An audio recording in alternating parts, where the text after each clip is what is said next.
Chiefs Kingdom, welcome back to another episode of Gridiron Lines. This is your host, Gary McKenzie, your ever so gracious host on the best Chiefs YouTube content channel in the existence of humanity of all time.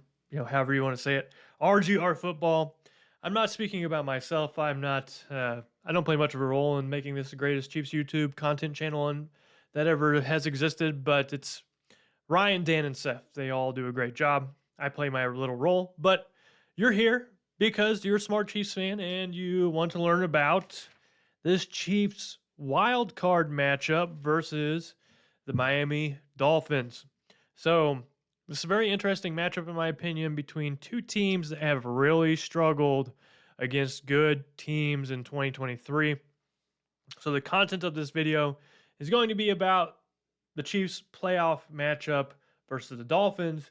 And then also I'll cover the rest of the AFC playoff picture and where I feel the Chiefs stand in this unique group of playoff teams for the AFC in 2023. But back to the Chiefs and Dolphins. They've really struggled against good teams in 2023. So everyone's coming out and saying, hey, the Dolphins struggle versus winning teams. They struggle versus playoff teams or teams that have made the playoffs.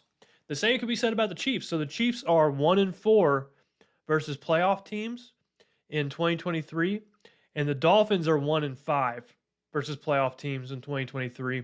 And the reason the narrative isn't coming out so much that the Chiefs are as bad as the Dolphins are in big games is because while the Chiefs are 1-4 versus playoff teams, they've also played those teams relatively closely. So when the Chiefs lost to the Eagles, that was a close game. When they lost to Buffalo, that was a close game. So they've played tight versus playoff opponents throughout 2023. They've just come up short on the losing end of things. The Dolphins, on the other hand, are losing by roughly 15 points per game, I believe, versus teams that made the playoffs in 2023. So the Chiefs have been competitive versus the best teams. The Dolphins have not. In fact, the Dolphins were the most competitive versus the Chiefs, keeping that game close. So what do I think is going to happen in this matchup between the Chiefs and Dolphins?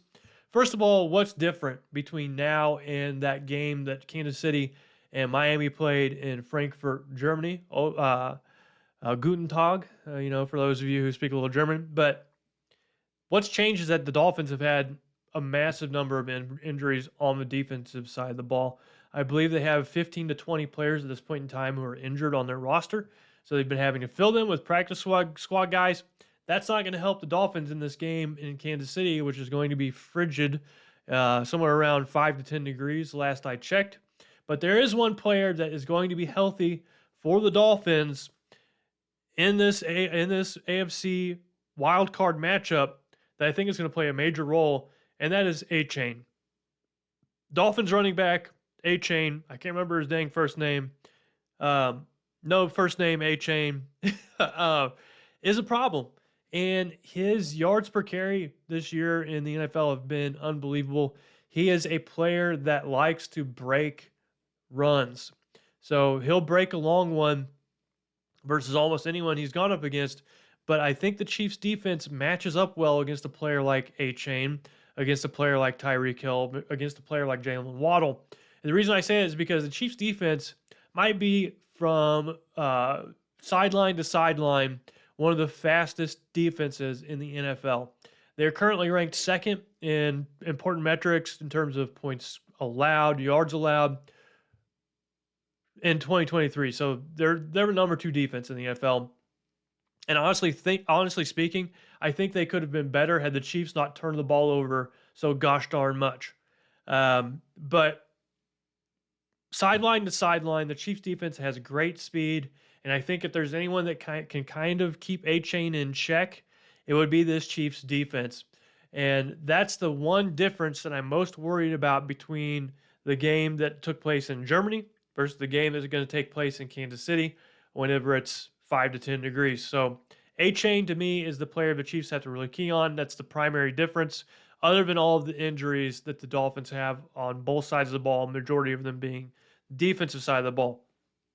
I'm going to talk here in a little bit about the rest of the AFC playoff picture and then get into my predictions, including the Chiefs-Dolphins game. But I want to start out by saying I know the Chiefs beat the Dolphins in the regular season. During the Andy Reid and Patrick Mahomes era, how many other times had the Chiefs beaten a team during the regular season and then had to go and face them in the playoffs? So I went through all the years where Mahomes has been a starter and kept track of all the games where this happened. And then I have an idea of, okay, how successful have the Chiefs been in the playoffs whenever they've already beat that team earlier in the year. So in 2018 and 2019, there were no teams that they beat earlier in the year that they saw in the playoffs. So throw those two seasons out. In 2020, versus the Buffalo Bills in week 6, they beat the Bills 26-17. They would then go and face the Bills in the AFC Championship game once again and win by a score of 38-24. Also in 2020, following that Super Bowl game, the Chiefs saw the Tampa Bay Buccaneers. Well, they had actually played Tampa Bay during week 12 that year, in which they won by a score of 27-24. And then they lost the Super Bowl in one of the most unlucky Super Bowl matchups of all time. Not only did the Chiefs have to play a true road game in the Super Bowl, they also played it without any offensive linemen. Or at least it seemed like they didn't. The ones that were there weren't doing much work. Chiefs lost 9-31. In 2021, the Chiefs saw the Pittsburgh Steelers in Week 16. They won that game 36-10. They crushed the Steelers. Then a few weeks later, they saw the Pittsburgh Steelers again in the wild card, and they won that game 42-21, once again crushing the Steelers. So that wasn't a very good Steelers team. The Chiefs kind of beat up on them both times. They just didn't have the offense to keep up with Kansas City. Moving on to 2022, the Chiefs in Week 10 saw the Jacksonville Jaguars. They beat them 27-17. And then they saw the Jaguars again in the divisional round. They won 27-20. So all in all, when the Chiefs have beaten a team during the regular season, and they've only played them once, so we're excluding divisional opponents, even though the Chiefs haven't seen any divisional opponents in the playoffs since Patrick Mahomes has been the starting quarterback. The Chiefs are 3-1 in games where they already beat the team previously in the season and then saw them again in the playoffs. They're 3-1, so that's a 750 win percentage. Not too bad. Moving on to the rest of the playoff picture, and I will get into that 3-1 record here a little bit whenever I talk about predicting the Chiefs versus the Dolphins. But I want to look at the entire AFC playoff picture and give an idea of where these teams stand and what quarterbacks they have that are going to lead their charge and what kind of experience they have in the playoffs. Once again, I've got my scribbles like we always do. And starting with the number 1 seed, Baltimore, they get the bye week, the first round of the playoffs. They have an SRS score of 13.2. And the SRS score is just a matrix math calculated number that can be used to figure out what the spread will be for gambling. So, for instance, Baltimore has a 13.2 SRS score. Buffalo has a 6.5 SRS score as a number 2 seed. And the spread for these two teams, if they were to face off in a neutral field, would be 5.5 or 6 points in favor of Baltimore. So it's just a crisp number that gives you an idea how good a team is. And once again, it uses matrix calculations, which takes into consideration all other teams, how they've done against how they've done against each other, and takes all that into account and spits out a number. So the Ravens have the highest SRS score in the AFC at 13.2. Lamar Jackson is their quarterback, and his rating or his win-loss in the playoffs is 1-3. So he's 1-3 in the playoffs with a 68.3 passer rating. Not good. But I will say that those years where Lamar Jackson was in the playoffs, he was 21 years old, 22 years old, 23 years old, or maybe a year older, I can't remember, but he was still very young. Now he's 27 years old. He's had some time to mature, learn, grow, and we'll see if he can put this playoff ghost or this playoff monkey on his back behind him and get through and make a push into the AFC Championship game, into the Super Bowl. And right now, from all what my eyes are saying, the Ravens look like the best team in the NFL. We'll see what happens in the playoffs. If Lamar Jackson doesn't show up, it's going to make things a lot more difficult for them going forward. Number 2 seed Buffalo Bills, 6.5 SRS score, Josh Allen is a quarterback. He's 4-4 in the playoffs with a 99.6 passer rating. So Josh Allen is 500 quarterback in the playoffs. And honestly speaking, for a playoff quarterback, that's not too bad. You can make do with that. And he has almost 100 rating. So Josh Allen in the playoffs has been pretty good. He hasn't won a Super Bowl. He hasn't made it to a Super Bowl. Furthest he's made is the AFC Championship game where he lost to the Chiefs. And so this Bills team, to me, is one of the most interesting teams going into the playoffs because at some point in the season, people are thinking, there's no way this team is going to make the playoffs. And now all of a sudden, they're a 2 seed. So they're surging at the right time. And I think that makes them a dangerous unit. But they're still accident prone and mistake prone, much like the Chiefs have been mistake prone in 2023. So this is a total wild card, in my opinion, of the Buffalo Bills. They went from team maybe not making the playoffs to a team that's the number 2 seed. They have some helter-skelter play at the quarterback position. They have a lot of injuries on the defensive side of the ball. There's a lot of cracks in their foundation. And I think that could be said for all the remaining teams. So Baltimore's the only one that looks like it has a strong foundation. All the others look like they're cracks in the foundation all over the place. Kansas City, number 3 seed. They have an SRS score of 3.7. Patrick Mahomes is their quarterback. Thank goodness. And Patrick Mahomes is 11-3 as a starter in the playoffs with a 107.4 rating and 2 Super Bowl victories.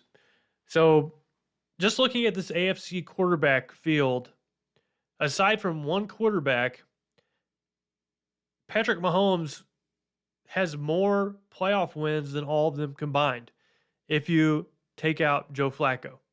Which, should Joe Flacco really count? Because he kind of I thought he retired. He just, all of a sudden one week I'm watching football and Joe Flacco is throwing the ball again.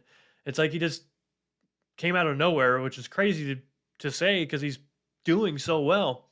But that's where the Chiefs stand. They have a quarterback who has more experience than nearly all the rest of the field combined for all the quarterbacks that didn't magically appear in the middle of the season. Moving on, Houston, they have a 0.4 SRS score. CJ Stroud's their quarterback. Good-looking young quarterback, but he's a rookie, untested in the playoffs. We don't know what he's going to do. Moving on to Cleveland. Now, this is a very interesting team, in my opinion. SRS score of 3.3. Joe Flacco's their quarterback, has a 10-5 record in the playoffs with an 88.6 quarterback rating and 1 Super Bowl. So if you remember Joe Flacco, what made him so good with Baltimore and why they, always seem to do well in the playoffs with him and won a Super Bowl with him, they paired him with a really good defense, and then he got hot at the right time. Does it remind you of the way the Browns are playing right now? It sure does to me. So the Browns are playing really good defensive football. Joe Flacco is hot. And I think that if the Browns don't, or if Flacco doesn't cool off, they could be a dark horse candidate to make some noise in these playoffs. And I'm going to talk about that in a little bit whenever I talk about the predictions for the playoffs in the AFC. Moving on to number 6, you have Miami. They have an SRS score of 4.4, which is mostly propped up by their 50-point win versus the Broncos early on in the year. Tua Tagovailoa is their quarterback. He has never started a playoff game, so another quarterback in the AFC that's never started a playoff game. He's played playoff-adjacent games, a term coined by Nick Wright, where if the Dolphins won this regular season game, then they're in the playoffs, or they're still in the hunt to be in the playoffs. And in those playoff-adjacent games, Tua's not played very well. So he's done very poorly in those games. We'll see what happens in the playoffs when he goes against the Chiefs defense. That is playing incredibly well against the pass. Pittsburgh is a number 7 seed. They're kind of like the sacrificial lamb that's going to go to Buffalo and probably get beat up pretty good. They have a 0.7 SRS score, and Mason Rudolph is their quarterback, who has also never started a playoff game. So the Steelers' formula for winning is unique, is that they just try to stick around long enough, wait for a big play to happen in their favor, whether it's a turnover on their defense getting a turnover, or having Mason Rudolph throw a huge play like they did versus the Ravens in last week's matchup to get them into the playoffs. That's just Pittsburgh style. So looking at the matchups this weekend, we have Cleveland at Houston first. And I'm going to take Cleveland to win this game at Houston. I love CJ Stroud. I love what the Texans have done this year, but just one more year, youngster, and then you're going to be ready to kind of make some more noise in the playoffs as long as your front office can support you with some more players on both sides of the ball. So I think Cleveland wins that game. And I think Cleveland is interesting because Joe Flacco is playing out of his mind. Their defense is good enough to go to the Super Bowl, and there's just good things going on with Cleveland. Miami at Kansas City. I'm picking Kansas City to win this game. I think that the Chiefs' defense is too much for Tua Tagovailoa. They do a good job taking care of that timing stuff that the Dolphins like to do, just like every other defense that's been good has done to them. And this is a win for the Chiefs in a very cold game in Arrowhead.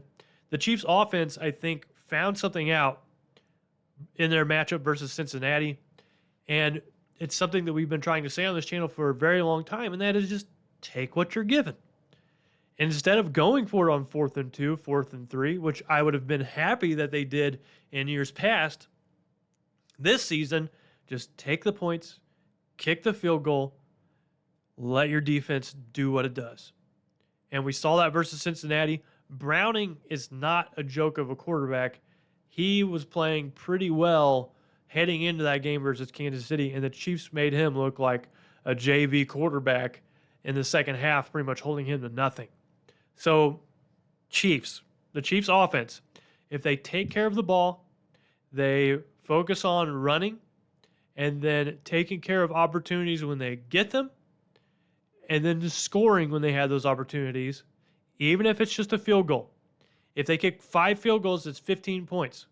Do that and pair it with a touchdown, they've got 22 points. The Chiefs haven't lost a game all year long where they've scored 21 or more points. They haven't won a game when they've allowed 21 or more points. So if the Chiefs are smart, they would just take care of the ball, take the points when they can, alleviate risks, and go from there. So there's a lot of good things I saw with that game versus the Bengals that I think are going to play out pretty importantly going down the playoffs. And another thing I want to throw in, I know I've talked about being conservative, taking care of the ball, but there are some shades of 2018 in that Cincinnati Bengals game.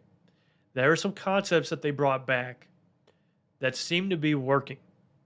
And if the Chiefs can do any kind of semblance of going back to 2018 and making that stuff work, because the NFL works in cycles, and NFL defenses have figured out how to stop those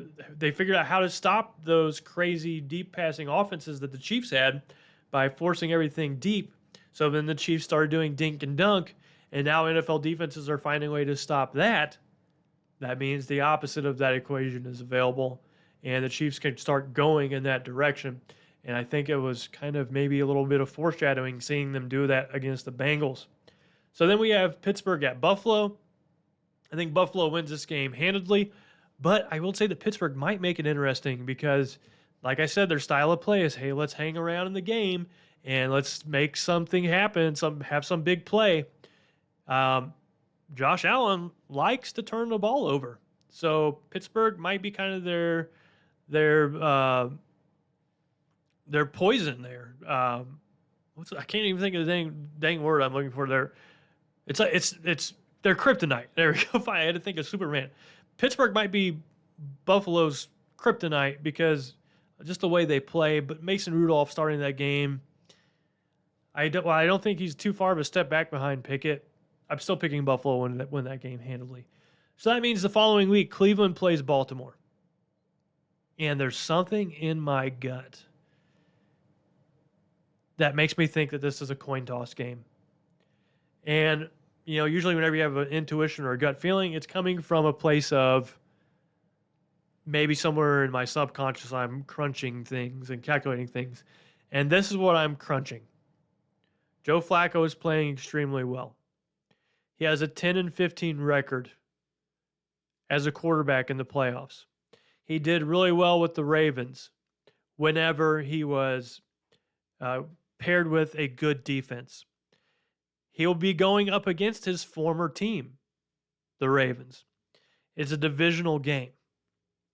Lamar Jackson is 1-3 as a starter in the playoffs and has had a 68.3 rating.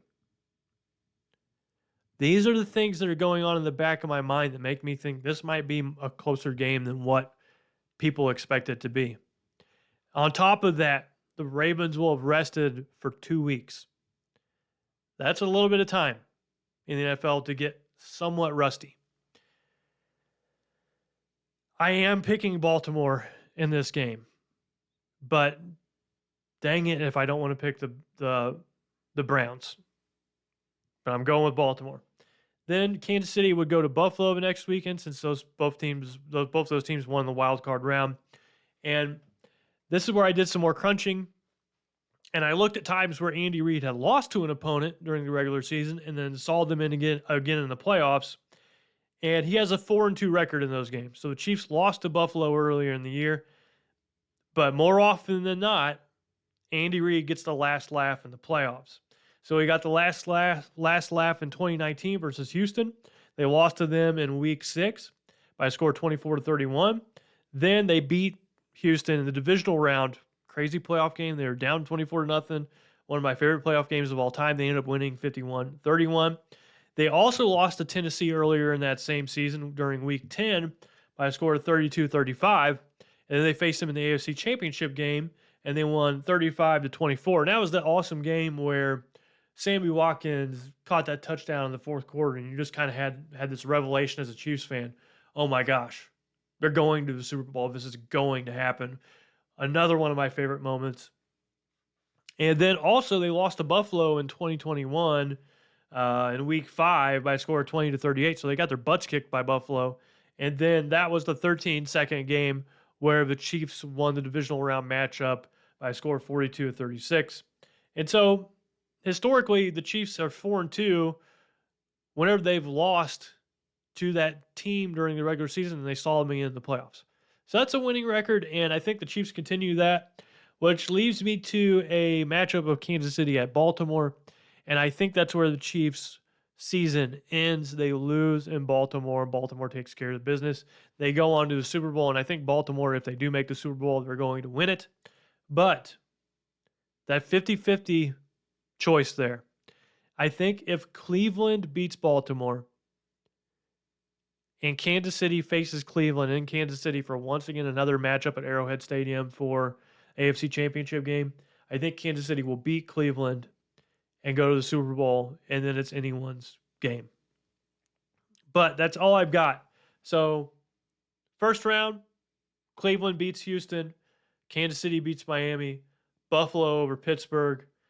Then we've got Baltimore over Cleveland, 50-50. Kansas City over Buffalo. And then Baltimore over Kansas City. And then if Cleveland for whatever reason beats Baltimore, then Kansas City over Cleveland. But that's all I've got. Let me know in the comments, if you could, please, what you think about my prediction for the AFC playoffs. Would you envision anything differently? How do you feel about the Chiefs' chances versus the Dolphins? Let me know what your keys to that game are. As always, I really appreciate all of you who take your time to watch these videos. This is a longer than usual video. I just want to say thank you from the bottom of my heart. And if you're new here, hit the subscribe button, hit the like button. Welcome to RGR Football. Like I said, the best Chiefs YouTube content in the existence of humanity of all time, forever and ever.